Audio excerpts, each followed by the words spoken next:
Well, hello, my friends. It's me, Stu, and I'm here with the one and only Mr. Dean Graziosi. Dean, how you doing, buddy? I'm good, man. It's good to be with you. Yeah, likewise. Listen, I want to talk to you about something that is really beginning to shape a lot of businesses that we all need to be aware of. And that is like this real shift towards self-education. This is something I'm truly passionate about. I know you are because we spent a bunch of time together talking about this.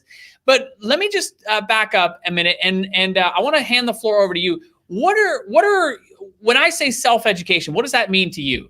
Yeah, that's like, there's a million names, right? It's gaining specialized knowledge. It's the information age. Fancy corporations are calling, I say fancy because I'm not that fancy, upskilling, right? And it really just means if I'm probably going to oversimplify this, is you're learning from someone who's actually done it rather than learning from a teacher in the classroom that may not have. And I'm not knocking teachers, but the world, you and I are live right now. It took 2 minutes. You sent the link. My team got it. They flipped open the laptop. Here we are, right? Yeah. This world, this communication, this ease of being with each other has really shifted the world when it comes to, I believe, self-education. So there's a couple ways I like to describe it. One is whatever you're doing. If you're watching right now, there's something you've done. There's a skill, a hobby, a passion, an expertise that you spent a year, 5 years, a decade, 5 decades, 3 decades on, that you've learned those capabilities. And right now, somebody in the world, multiple people, potentially hundreds of thousands of people at this very moment are starting on day one. And they're looking around like you did. Stu, how long have you been in this business? I remember 20 years. 20 years. Right. So there's people, right? And you know this is your life too. There's people starting on day one and they're looking scared. They're going to make massive mistakes. They're going to miss opportunities. And self-education is really great people like Stu and so many wonderful people around the world, regular people extracting what they figured out, condensing it into an online training like this, condensing it into a course, a training, a mastermind, a group, a workshop, and allowing people to start off where they left off, right? So when you start fresh, I have so many different ways that I describe self-education. I'm going to try to lump them all into one. I believe if you want another level of life, right? You're saying, I love my job's okay, or my job sucks, whatever. But there's another level for you. There's something that's more meaningful. You can give more impact. You want to tap into your full potential. If you want to grow your income and your impact, there's really just 3 ways, right? You go back to traditional education, and some people do that. That's more general knowledge. And the world has shifted. General knowledge, general anything doesn't work anymore. We need specialized, specific. Yep. So you can go back and get more general knowledge. Doesn't seem that's working for the world. Education system's kind of broken right now. Or you can go learn through your own trial and error. Now, I think I just saw a stat, 56% of the people who try through trial and error give up. They try long enough, it doesn't work. They're like, I'll just go back to what I knew. But what the world is recognizing, Stu, and again, you and I have been doing this for 20 plus years, and my dear friend Tony Robbins is 42 years of doing this. Like, what we're realizing is the other alternative is self-education. I want to learn to fly fish. I want to learn to paint. I want to learn to get over ADHD. I want to learn to be better at marketing. I want to learn to be better at hair. I'm just going to find somebody who's already done it and is willing to share what they know, and I'll cut a check for that. So I don't want to oversimplify it, but that's where the world's going. And it hasn't been around forever. Of course, go back to you read the Bible. I guess self-education was around then. But if you go back to Napoleon Hill and Dale Carnegie and Earl Nightingale through all those times, but the problem with that was it wasn't easily distributed. Right now, I don't mean to go off on a tangent, but I went through a divorce 4 years ago. I'm not an advocate for divorce. It was terrible. It was gut-wrenching because of my kids. I love them dearly. When I went through that, I made a decision, right? And this is what I'm going to share in a minute. And if I'm digressing too much, Stu, reel me back in. No, you're good. You're good. I made a decision at a certain point that my kids weren't going to go through what I went through when my parents divorced. And I decided, without a doubt, I was going to replace all other feelings with compassion.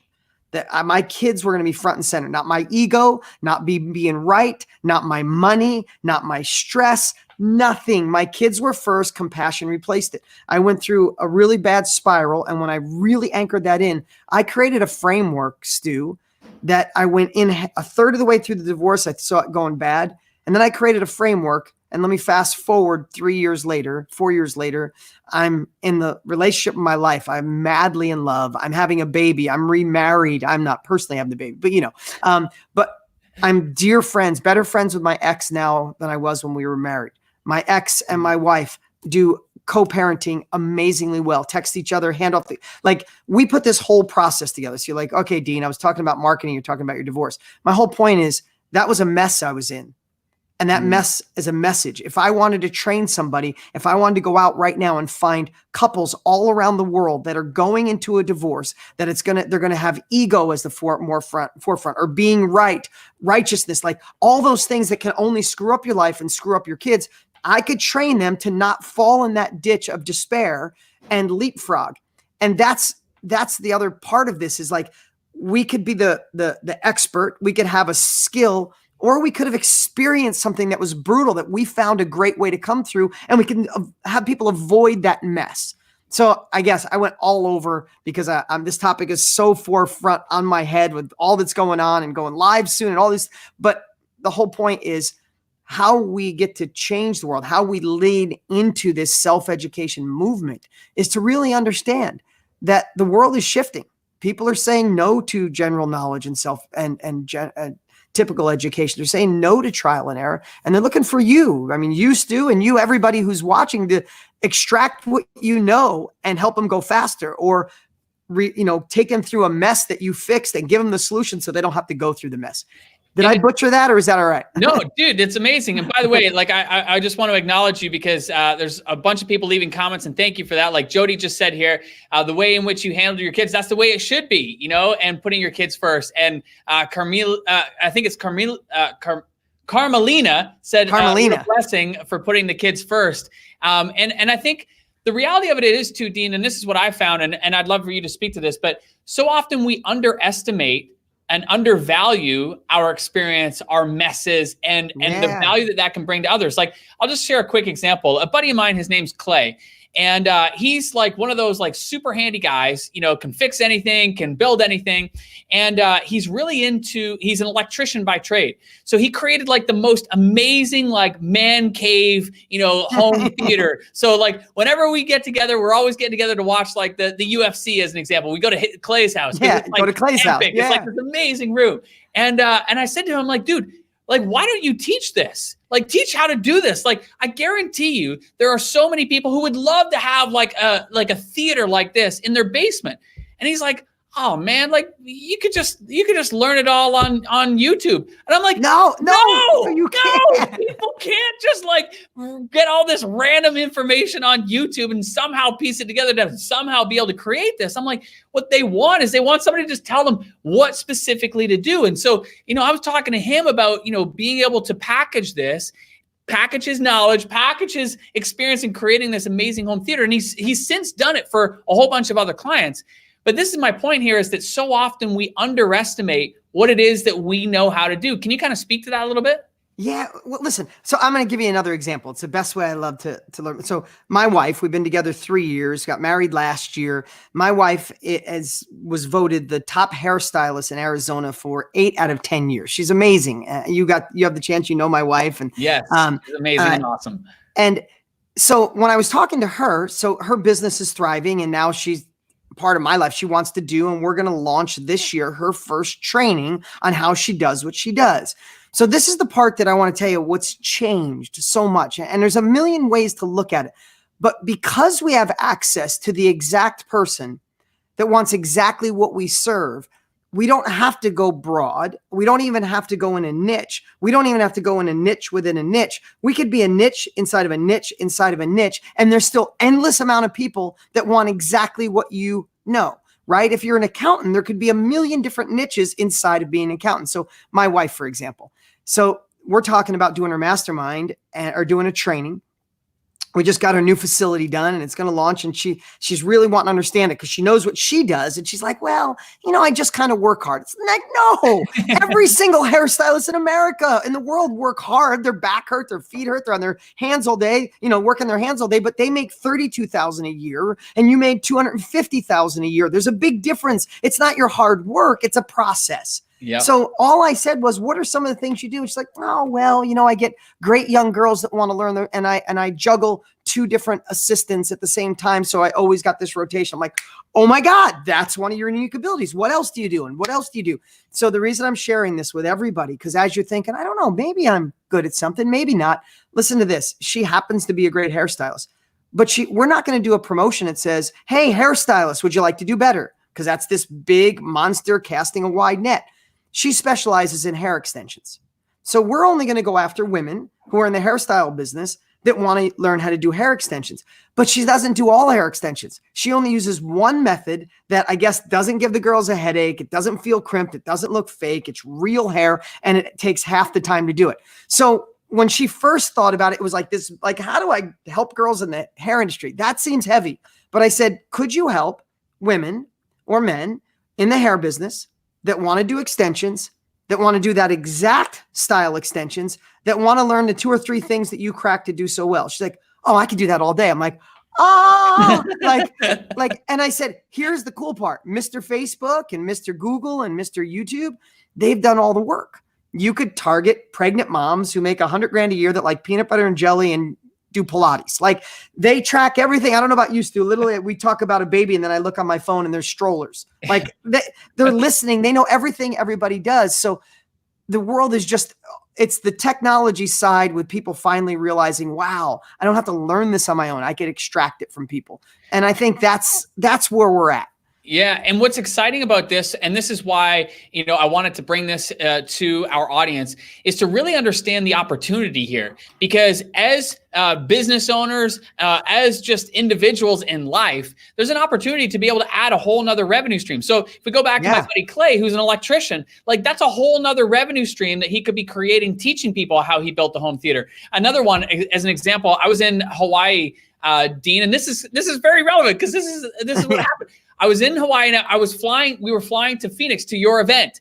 And, and I hadn't got a haircut. And I was like, oh my gosh, like, I got to go to hair. So I go and get a haircut, and it was a brutal haircut, like total butchered me. And I was like, oh my gosh. And I said to Amy, I'm like, I can't go to Dean's event with this haircut. I'm like, I got to find somebody. And long story short, like, our flight was leaving like that, in a few hours.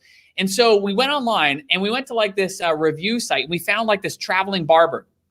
And long story short, he charged 3 times the price, but he came to us and he could fit me in before I left on this flight. So I'm getting, fixed up. And I'm talking to him about his business, and his business is booming as this traveling barber. And he said, yeah, he used to have like a barber shop, and he used to have a chair, and he used to spend all this money on all this rent. He said, but at the end of the day, like, he makes more money doing less haircuts, being able to do it this way. And his one primary secret, if you will, to generating high quality leads was this review site. When you go online and you search for like barbers review, he's like the top one that pops up. And I'm like, dude, are you teaching other barbers how to do this? I'm like, you know how many barbers would love to be able to work less, make more using this one secret? And he's like, why? He's like, well, his fear was like, yeah, but then everybody will do it. I'm like, dude, you're in Hawaii. Like, what about the rest of the world? Like, Exactly. Everywhere, I'm like, you can make so much more being able to teach that. So it's just a good example. Like, and here's the thing I want everybody to listen to. Stu and I get excited because this is our lives. I mean, for me, the truth of the matter is I didn't go past high school. I didn't go to college. I didn't feel smart. Traditional education wasn't an option for me. And my guidance counselor was like, ooh, you're not going to college.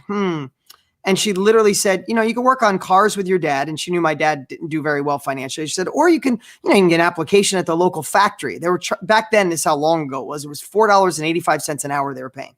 Like, she didn't say, Stu, she didn't say, hey, you could read books obsessively. You could find a mentor. You could get into workshops. You can go to live events. Like, that wasn't even on the radar. So when you bring up a topic like this, and the reason I get so excited is because self-education saved my life. When one of the first people was my friend Tony Robbins, but he wasn't a friend back then. And then he introduced me to Wayne Dyer and Eckhart Tolle and Deepak Chopra and John Wooden and like Jim Rohn and all. And I'm like, why doesn't everybody have access to these treasures that show you how to do stuff? So I'm apologizing if I get really excited, but self-education has done so much for my life. And here's the thing. the more it becomes the new norm. I believe this is the decade of self-education, because I think just 10 years ago, if you said to that barber, you could share what you know, it's like, well, I didn't go to college. I don't have a degree in this, or, I haven't been doing it for 100 years. But I think that's finally going away, because listen, when I was going through my divorce, just so you know, I reached out. I had 2 coaches, and I got into a workshop with somebody who did a child-centered divorce. That was the name of it. I hired a love coach, right? I don't care. My love coach, I don't care what the degree was. I don't care what experience they had prior. All I care about is they had knowledge of going through this experience, helping other people, or they did it themselves. That's all I need. I mean, just think about it. Would you rather go to a therapist or a doctor with long initials after their name that have never experienced it? Or would you rather go to a single mom who's struggling, who made it work, and she's got her business going? Like, you know what I mean? It's like the world is finally, and I just want to give everybody watching the confidence to realize you don't need anything other except for a process to really pull out of your brain. What are those core competencies? What are those unique abilities, that superpower that you have that the world needs? Totally. Well, and I just want to post this comment here. This is from Barbara. She just said, love this, Stu. You and Dean are both world teachers. Thank you for sharing your wisdom so freely. What a great example. And yeah, what you both teach. It is the future of education now. And it totally is. Like, this is the whole thing that even in, as parents, Dean, one of the interesting conversations that Amy and I are having all the time is like, how, what experiences can we create for our kids? And who can we introduce them to that begin teaching them things that they're passionate about that are beyond the school environment, right? Like, there's such an opportunity. So what I want to do, though, is I want to shift gears a little bit. Let's do it. Because people are like, okay, I'm in, I got it. And like, there's lots of comments, by the way. I want to just highlight some. Hector's like, yes, awesome. What's up, Hector? Yeah. Let me see here. Oh gosh, I've lost the comment. Anyways, okay, I'll get back to it. But by the way, I just want to let everybody know, if you're leaving comments, I'm going to get to some of them and I'll highlight them, and we'll ask Dean some questions as well. But as we shift gears, like, what about how do we begin taking what it is that we know and being able to create this new opportunity for our business and or for ourselves? Like, how do we begin thinking about this? Yeah, really great question. First off, I guess there's a couple of things. I might sometimes approach things at a high level, and more of through mindset first and tactics second. And it's probably because I'm 51. I've been in business since I was 17. And I know probably the first 10 years of business, I was so obsessed with tactics. I was so obsessed with getting away from an uncomfortable situation. And maybe you watching can experience, maybe you want to transition out of something or run away from something. So I was so busy running away, and I was a hard worker. I'd fail fast. I'd get it done. But I didn't enough spend time aligning my values, my purpose with my income, right? Yeah. And when I look back, I really know that when I did that, my income grew exponentially. My impact grew exponentially. So the first thing I'd say is, even if you're good at something, if you hate it, don't teach it just for the money. Because I guarantee there's a byproduct or a side I don't know. There's something else you learned during that journey that might fill your heart. Because what I'd say is, pick something that you know that you would love teaching for 10 years. Because as you teach it, you're going to grow. As you give more information, you're going to grow, and you're going to want to obsess on it. Listen, I've taught on a lot of things. I was thinking about this morning. I've taught people how to write books because I'm a multiple New York Times bestselling author. I've taught people how to do live events because I've done live events for a lot of years. I teach people high-level marketing, direct response marketing. I teach people how to invest in real estate because that's how I did really well in my 20s. I've taught on a lot of things, but I taught on the things that I really love, and I want to spend time on them. And if I'm going to teach marketing, Stu, I'm going to go get in more marketing masterminds myself. I'm going to read marketing books. I'm going to geek out on other people's online marketing. I'm going to compare yours to Russell Brunson's, to Jenna Kutcher, and to Rachel Hollis. And I'm going to get, this is more social. This is more paid advertising. Like, I like picking things I love, because when you love it, you keep going deeper, and you realize, again, I probably digress a little, but you realize you always need to be one chapter ahead of the people you're training. You don't need 20 years ahead. Yeah. You need to be a chapter ahead. So once you pick a topic and you go, really good at, I've been a CMO forever. I've been a chief operating officer. I know I'm really good at putting standing operating procedures together. I don't really love running people. Then don't teach on running people. If you don't like human resources, don't teach on human resources, because the world is so vast and we can target people. If you say, I'm the best at creating standing operating procedures, that if anybody left the company in 2 minutes, they could go to my procedure manual and man, they could run it just like that. Do you know what that's worth to the world? So I would niche, find your niche within a niche, and then make sure you like it. Yeah. And then start laying out, what are some stories around that? This is the part that I love teaching. I call it the story teach tool, right? So I'm going to use that analogy that I never had before. I just made it up. But say you worked in a company, it's time to do your own thing, or you want to impact other people's lives, and you were great at creating standard operating procedures. There's millions of people that need that. But as you niche it down and you go, okay, that's what I'm going to teach, start thinking of some stories on how that standing operating procedure process saved your company, or saved you time, or saved money, or made money. And you start thinking, oh my God, this one time our head of marketing just quit overnight. And we were all scared. But you know why we weren't scared anymore? Because we went to my SOPs and we just said, this is what you do on Facebook. This is what you do on TV. This is what you do with direct mails. This is how you treat the client. We hired somebody. They went into play immediately. We didn't miss a beat. That's a story. So how do you teach now? So story teach tool. Okay. So now that you know that, how successful it is, let me just tell you the best way to create it. I mean, think about creating a peanut butter and jelly sandwich. You don't just get the peanut butter and the jelly. There's a whole process. You get the bread, you get this, you get that. So you teach, whatever, I'm making this up. You teach it. And then at the end, you anchor it in with a tool. Okay, let's take 5 minutes and create a standing operating procedure on how you entered this room today, whatever, and you anchor it in. And all of a sudden you go, oh, wow, that wasn't that hard, because I really like standing operating procedures. And I do have a story.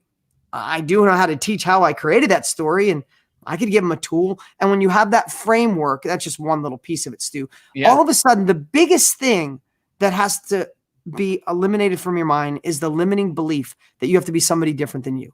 You have to be an extrovert. You have to have teaching experience. You have to be good on camera. You have to be you. And when you're you, you get to attract the people that like you. If you're following Stu, you love high energy. You love authenticity. You love a guy that tells you like it is. You love a guy that'll do whatever he wants to do with no apologies and do it through love and heart and empathy. That's who Stu is. And I would guarantee that you guys love those traits. But there might be somebody else who's the complete opposite. That's okay. The world's big enough. We just get to be us. I don't know. I hope that had answered your question. Yeah, well, it totally does. You know what the interesting part about this, Dean, when I think of like my evolution, I just recently did a podcast episode on this, and hopefully everybody watching is listening to the Marketing Your Business podcast.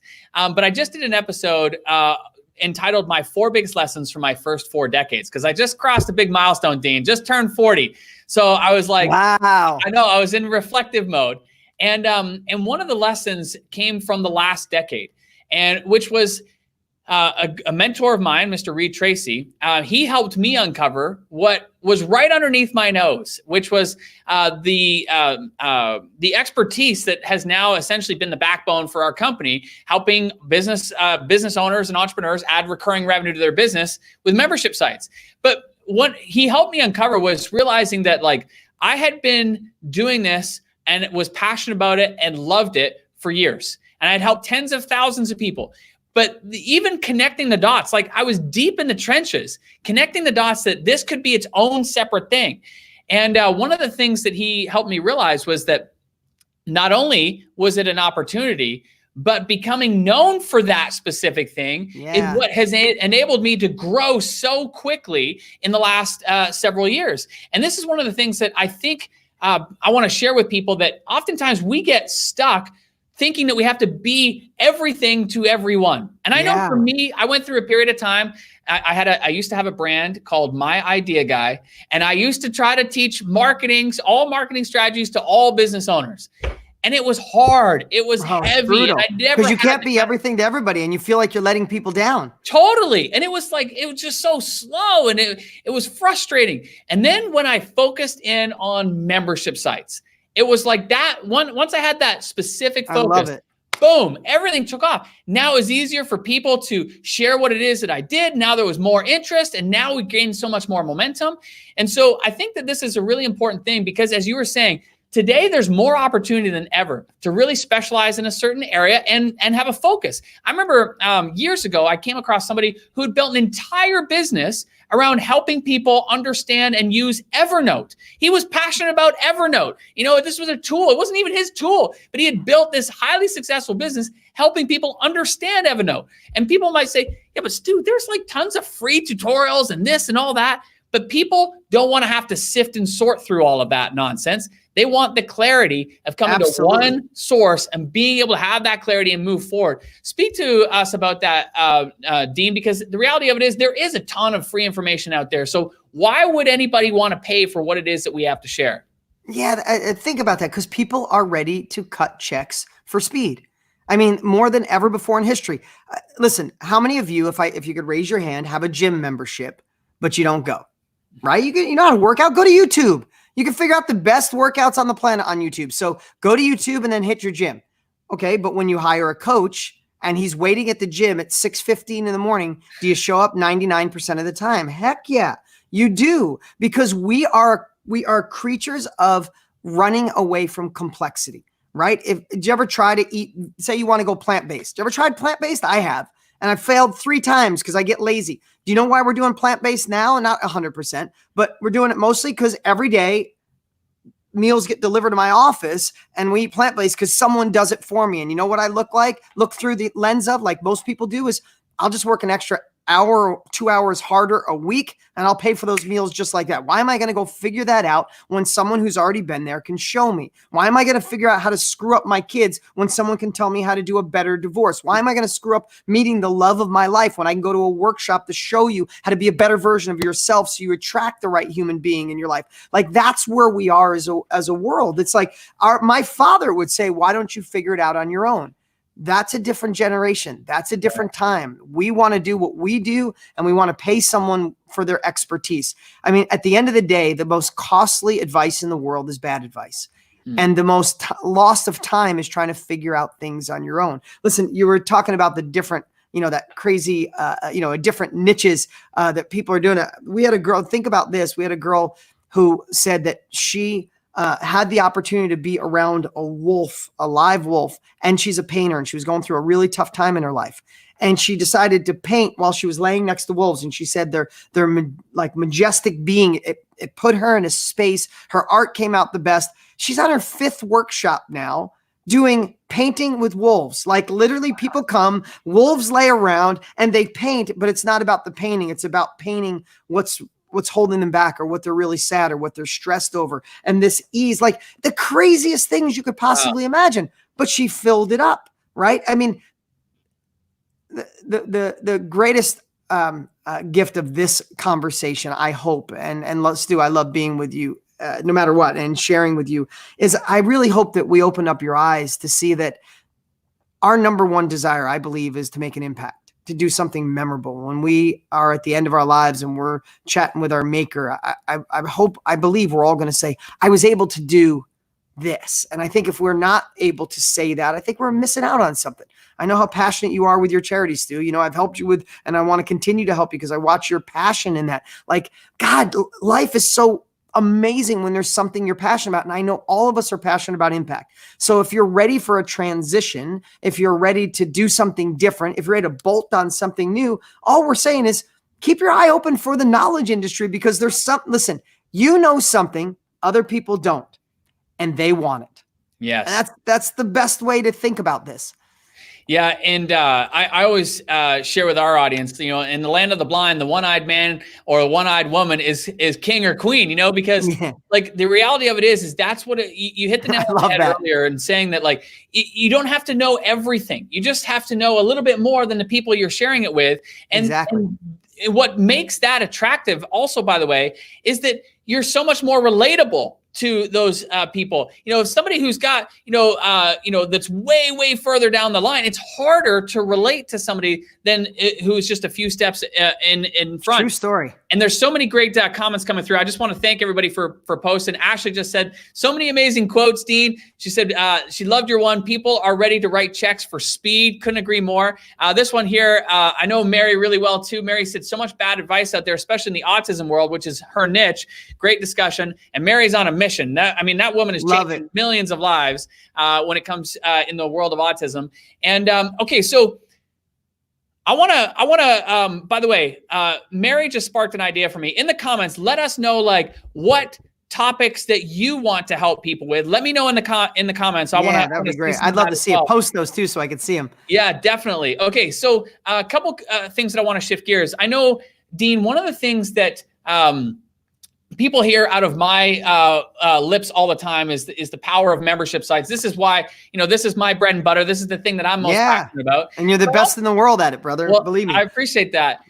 But one of the things I do want to do is open people's eyes to how many different ways that and options are available for people when it comes to generating revenue from our knowledge. Because I think, again, there's something for everybody in terms of the different directions that you can go down. So let's kind of speak to that a little bit. I mean, I know you've built a tremendously successful business doing and selling your knowledge in a variety of different ways. Let's have a discussion around that. Yeah. So, if you really look at what the knowledge business is, how it breaks down, a big chunk of it or a piece of it are books. To me, not fiction books, but nonfiction books that are sharing how to do something better, quicker, faster, from weight to health to business to life, right? That's part of the knowledge industry. And I love that. And I'm blessed to be a multiple New York Times bestselling author, and books have changed my life.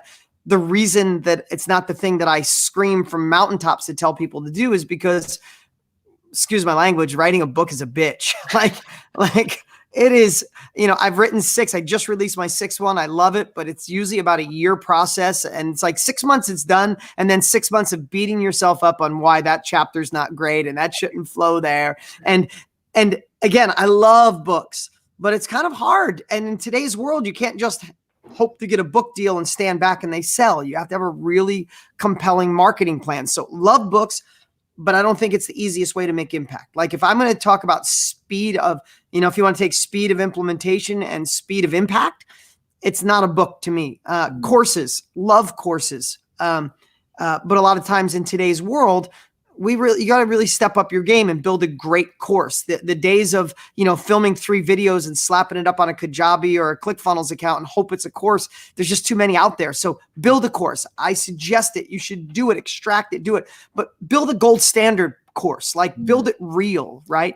There's also coaching and consulting. I wouldn't be the man I am without coaching. I provide coaching. I pay for coaching. I hire consultants all the time. I hired you. You came down and consulted for our team. But if that's your only job as a coach, sometimes you get sucked into the time and effort community, right? Even if you're a coach, you used to be a fitness trainer and now you're a personalized fitness coach. Amazing. Congratulations.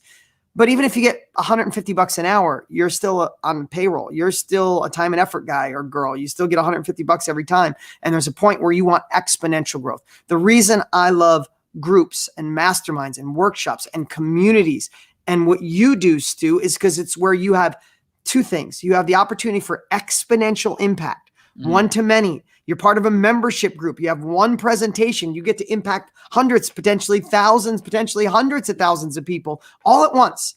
They're a part of something bigger than themselves. They're learning from each other, right? You go to a mastermind, whether that mastermind's in person. Masterminds have changed my life more than anything. The whole room is collectively getting smarter. What did Napoleon Hill said, if 2 people come into a room and share knowledge, there's like a third mind created, right? It's collectively you're smarter because of and that's really what masterminds are, or groups, or weekend Zoom workshops. I see so many people doing a weekend Zoom, just like this workshop, sharing with people all around the world. The reason I like that, Stu, memberships, groups, masterminds, workshops, communities, is because if I haven't in my soul, I said before about going through that divorce. Someday I'm going to write about it, and I want my kids, and I'm going to write it. I might give it all away just because of the phase I'm at in my life. But if I wanted to help people with that, I can spend the next year, it'd probably take 2 years because I'm so damn busy, and I could write a book about it, or I could build a course, or I could target the exact people going through that pain right now. And I could be on a Zoom call in 30 days from today with hundreds of people on who paid for that knowledge. And that just didn't exist. So for me, what you do, communities and membership sites and and like I said, masterminds and workshops and virtual training. That's where it's at, because it's speed of impact, speed of implementation. And 20 years ago, people weren't used to paying for that. Now they are. It's because you're getting the value. And what I love too is that at the end of the day, you and I both have a firm belief that it's about helping people make progress in their lives in some capacity. And that progress is the rocket fuel for all marketing moving forward. When people make progress, you have these amazing stories, and the stories are the things that are going to fuel the future sales. And I'm just seeing some of the people that are posting some of the different areas that they support. So, Wendy Batten teaches creative retail owners how to run healthy businesses. Love it. Love Wendy. Sandra, I love how Sandra's positioned this. I want to coach super busy professionals so they can learn how to draw in one weekend. Sandra, I'm in. I'm in too. Yeah. I'm in. My kids want me to draw stuff all the time, and it is the most embarrassing thing you've ever seen. I drew something with my kids 2 weeks ago, and my daughter was literally running around the house holding her stomach because she thought she was going to pee, because I told her I tried to draw her. And I just have no perspective. I will be the first one that signs up for that. Dawn here said managing stress and anxiety for people in the healthcare world. Trisha said here, women running a business from home with kids. Like, there are so many great examples of all kinds of, like Michael's here. His whole expertise is buying companies. Let me see here. So Carly said self-care solutions to support parents raising medically complex and special needs children. And that's a whole thing in itself. I know both my parents, that was their careers, was helping people with special needs. And so, long story short, there's so many great examples here. And but the reality of it is that we've got to get going, right? Yeah. And so we're going to wrap this up. And I want, if you can, Dean, to speak to this. Like, okay, people get it. There's a huge opportunity. We've got this experience and knowledge. There's a variety of different ways to be able to package that and to be able to serve an audience. But at the end of the day, we've got to make a decision to move forward. Kind of speak to me about that. Yeah. So I like to create urgency. Stu, for the little time we've known each other, well, little time, it's probably 3 or 4 years now, but I like to create urgency. Maybe you say that's not healthy, but I know if I don't have a sense of like, I must do this, then I'll go, let me do that when the kids are a little old. Let me do that when this launch or this product or this book or this, and we do that, and all of a sudden 3 years go by, and sometimes we miss that window. So I'm going to give you a couple of things that I'll draw a picture that I drew for myself. When I was sitting down a couple of years ago with my friend Tony Robbins, we were talking about this will be the decade of self-education. And we obsessed on how we could help fuel that, right? And I went home that night, and I'm going to draw, and I need this weekend drawing because this would be better. But I drew a wave with a stick figure. So I drew a wave, and I drew a surfboard, and I drew a stick figure of somebody on it with a smile. And then behind the wave, I drew another surfboard guy, like sitting on a surfboard with a frown. And this is the stuff so if you want to know the hacks, and now you're going to laugh at me, this is the stuff I do to torment myself. I said, if I don't jump in and do this, if I don't help make self-education the new norm, it's the same thing if you don't decide to jump in now. You're either the guy, and I don't surf, but I used to go to California every summer, and I'd get a house on the beach. I'd feel so blessed to be there. And I'd wake up early every day, and I'd sit out and I'd watch the surfers. And I'd watch the people who would paddle their guts out, and they'd get in front of that wave, and it would push them all the way to the shore. And I'd also watch people be like, oh, is that the wave? There might be another one. Let me wait. And then they'd start paddling too late, and the wave kind of goes up and under you, and they miss it, right? And that's the way I feel with self-education. We are at the beginning of this wave. And for those, I believe, who jump in now, they'll have the momentum of this industry that Forbes literally said is going to $1 billion a day by 2025. That's a wave that you can get in front of. Or you go, maybe someday, when this is done, when that's done, and you look back in 3, 4, 5 years, because how fast does 5 years go by? And then you're the guy trying to paddle to catch up with where the wave is. And sometimes you never catch that wave. They're the little tricks I play with myself. That's what makes me and gets me to move now, not next week. Find the time, stop doing crap that doesn't move the needle in your life, push that out, make a not to do list, and fill it in with something like this. And there are so many great people who are watching and listening, and I know their backstories. And we featured Wendy Batten a little bit earlier. And the thing that I love about Wendy's story is that she didn't have an audience of tens of thousands. She didn't wait until she had an audience of even thousands. She had a few hundred people, I love it. that were in her audience when she launched her membership site. And I think what you and I both believe is that at the end of the day, you don't need a massive audience. You don't have to wait, as you're saying. You don't have to put it off until you have this massive audience. The reality of it is you only need a few hundred people in your audience to be able to begin and get going. Yeah, and what if there's right now, I really want you to hear this, because when you look at, what Stu does or what I do, it seems so big, right? It's like, oh, how could I get there? But I just want to ask you this. What if there's just one human being right now in the world that needs you? Just one. Would that be any less impactful in your life? Would you complain that you only made money on one person if it was your first week, your first month?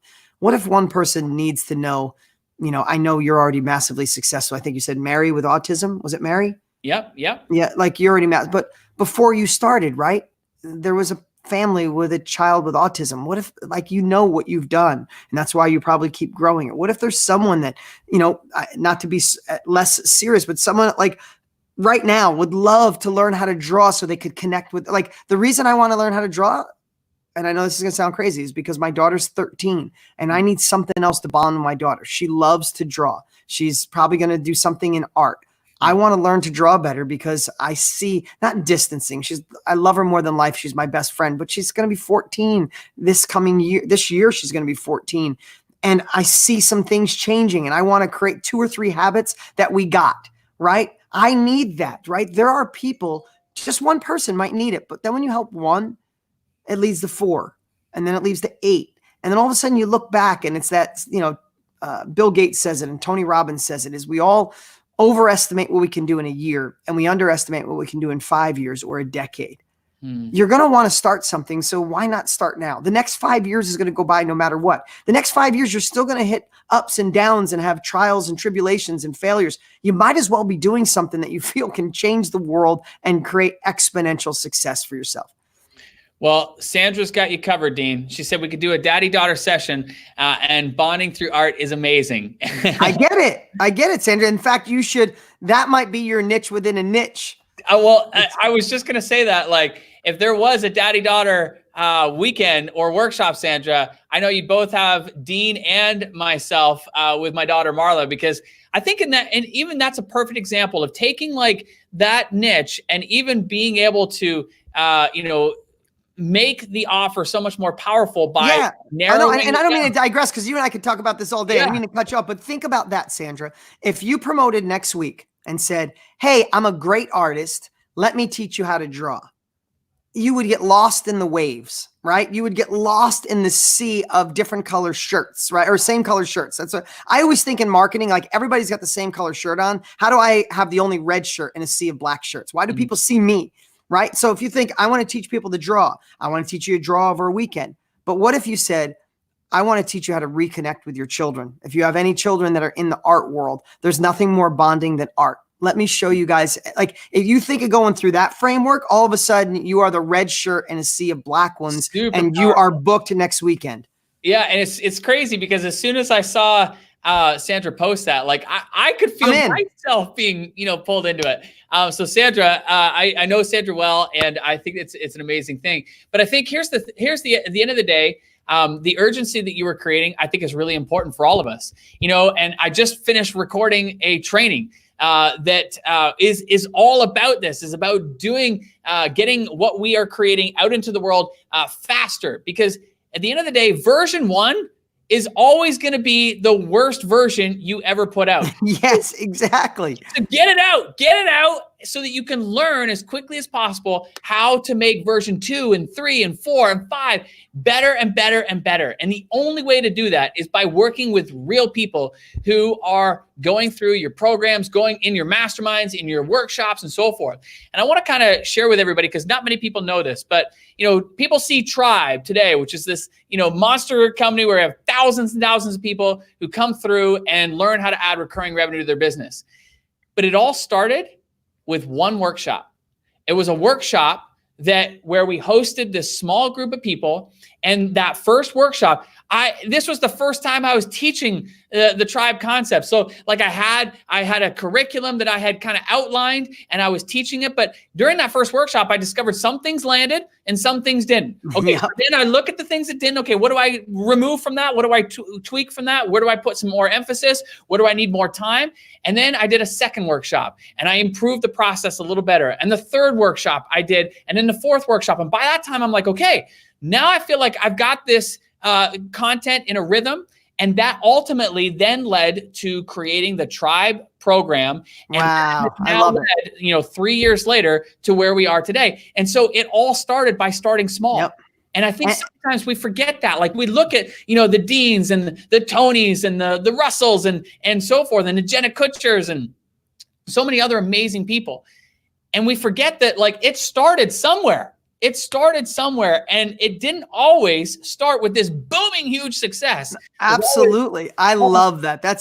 What a great way as we come towards the end there to give everybody hope. And here's the same thing I tell a lot of people, Stu, is a lot of times when you're going to launch, and I don't mean launch, I just mean launch, start the membership site, start the workshop, start the mastermind, start the Zoom weekend training calls. Sometimes we're looking for the confidence to do it. But if you never did it, there's no way to pull on confidence. It's not your confidence muscle you have to work on. It's your courage muscle. Yes. If you think about this, I'm afraid of heights, but if I was jumping out of a plane, I could imagine myself with the door open. You see those videos and you're holding onto the wing. I would be completely petrified, like literally dying. I would only do it because if I felt compelled that I didn't want to look like a baby. But I would not be able to pull on confidence because I never jumped out of a plane before. I would have to be courageous. I would have to say, you know what? People have jumped before. This instructor wants to live. He's going to do the right thing. I would build up my courage muscle and I would jump.